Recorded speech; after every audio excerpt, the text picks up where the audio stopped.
Sur le plan politique, au regard de la situation d'illégalité dans laquelle cette institution se trouve plongée, c'est-à-dire la mairie de Libreville, la troisième voie rappelle aux gouvernants l'urgence de respecter non seulement les délais d'intérim, mais également le principe non écrit du respect de l'alternance de gestion entre les deux communautés originaires de l'estuaire.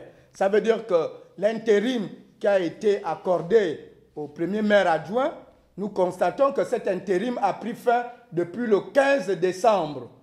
Donc, le maire adjoint, le maire intérimaire, à notre connaissance, sauf si nous nous trompons, mais nous sommes sûrs de ne pas nous tromper, agit aujourd'hui en toute illégalité. Donc, c'est une administration qui est aujourd'hui dans l'illégalité. Nous appelons à ce que les délais des textes, des lois soient respectés.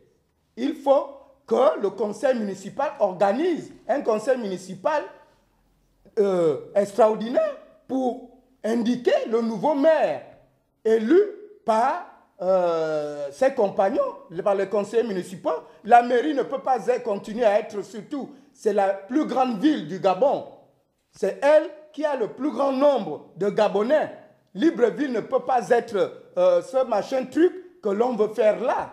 Il faut que le ministre de l'Intérieur, le gouverneur de l'estuaire, s'attelle à organiser le conseil municipal et que l'alternance qui a toujours été respectée de tradition entre les femmes de l'estuaire et les miennes soit respectée. C'est le tour des femmes de l'estuaire. Il faut qu'un femme de l'estuaire soit voté pour diriger aux destinées de la mairie. Tout autre acte, ce n'est que du banditisme politique. La troisième voie fait le constat aussi d'une justice à deux vitesses.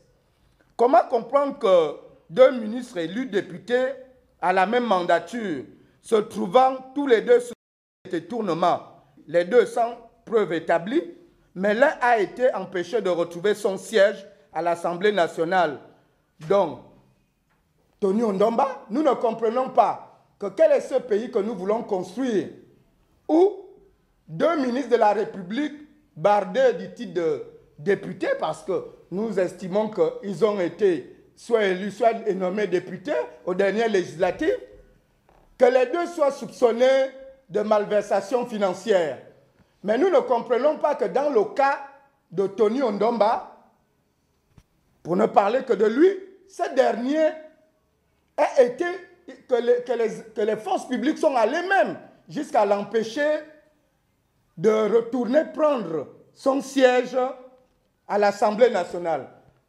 Or, l'autre, Ogadaga aussi, qui est ministre, qui a été ministre, qui a été député, lui, naturellement, on lui a permis d'aller à l'Assemblée nationale, malgré, c'est ce que nous lisons, les preuves accablantes qui semblent se présenter face à lui, mais nous continuons à croire à la présomption d'innocence, que ce dernier, on lui a permis de reprendre son siège de député pour être protégé, et que Tony Ndomba, lui, il a été jeté en prison tout simplement, alors que la présomption d'innocence est aussi valable pour lui. Nous nous posons la question, pourquoi c'est Tony Ndomba qu'on a jeté aussi rapidement en prison? Est-ce parce qu'il est fort?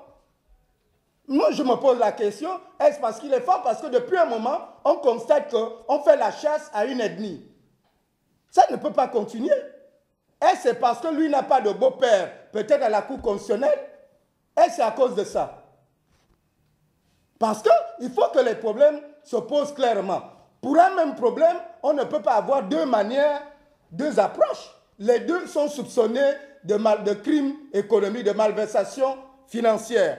Comment l'un va directement en prison et l'autre, et pourtant député, on l'interdit de prendre son écharpe de député, et l'autre, on lui donne tranquillement la possibilité d'aller s'asseoir au Parlement, de porter son écharpe et de circuler librement. Donc nous nous disons, ces choses ne peuvent pas continuer. C'est le cas aussi des jeunes Patrici Tanassa, de maire Léanze, qui sont tous soupçonnés de malversation financière. Et donc la culpabilité reste à être prouvée. Donc jusque-là, tous bénéficient de la présomption d'innocence. Est-ce parce que Tony Ndomba, les Yanzwe, tout ce monde-là, ce sont des femmes.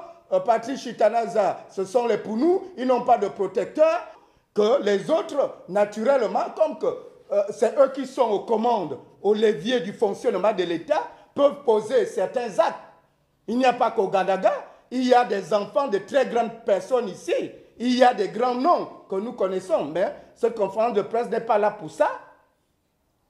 Qui sont cités, mais qui sont en liberté, qui se pavanent. Alors que le petit voleur de bois de sardines est en prison, mais les braconniers financiers, les assassins sont dehors. Nous nous disons, on ne peut pas vouloir construire une démocratie avec une justice à deux vitesses. On ne peut pas. Ça ne peut pas continuer. Il faut préserver l'unité nationale, il faut préserver la cohésion. La cohésion nationale est nécessaire entre nous. Mais pour que cette cohésion puisse vivre aussi longtemps que nous aussi, nous vivons, il faudrait que la justice soit notre règle générale à tous.